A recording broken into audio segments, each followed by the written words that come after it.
संतान सप्तमी व्रत कथा। अयोध्या का राजा था नहुष। उसकी पत्नी का नाम चंद्रमुखी था। चंद्रमुखी की एक सहेली थी जिसका नाम रूपमती थी। वो नगर के ब्राह्मण की पत्नी थी। दोनों ही सखियों में बहुत प्रेम था।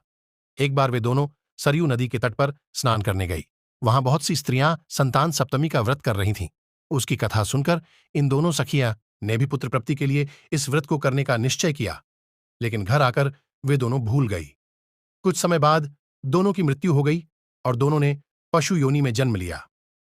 कई जन्मों के बाद दोनों ने मनुष्य योनि में जन्म लिया। इस जन्म में चंद्रवती का नाम ईश्वरी एवं रूपमती का नाम भूषणा था। ईश्वरी राजा की पत्नी एवं भूषणा ब्राह्मण की पत्नी थी। इस जन्म में भी दोनों में बहुत प्रेम था। इस जन्म में भूषणा को पूर्व जन्म की कथा याद थी, इसलिए उसने संतान सप्तमी का व्रत किया, जिसके प्रताप से उसे 8 पुत्र प्राप्त हुए। लेकिन ईश्वरी ने इस व्रत का पालन नहीं किया, इसलिए उसकी कोई संतान नहीं थी। इस कारण उसे भूषणा ने ईर्ष्या होने लगी थी।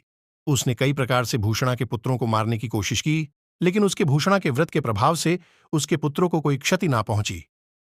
थक हार कर ईश्वरी ने अपनी ईर्ष्या एवं अपने कृत्य के बारे में भूषणा से कहा और क्षमा भी मांगी। तब भूषणा ने उसे पूर्वजन्म की बात याद दिलाई और संतान सप्तमी के व्रत को करने की सलाह दी। ईश्वरी ने पूरे विधि विधान के साथ व्रत किया और उसे एक सुंदर पुत्र की प्राप्ति हुई।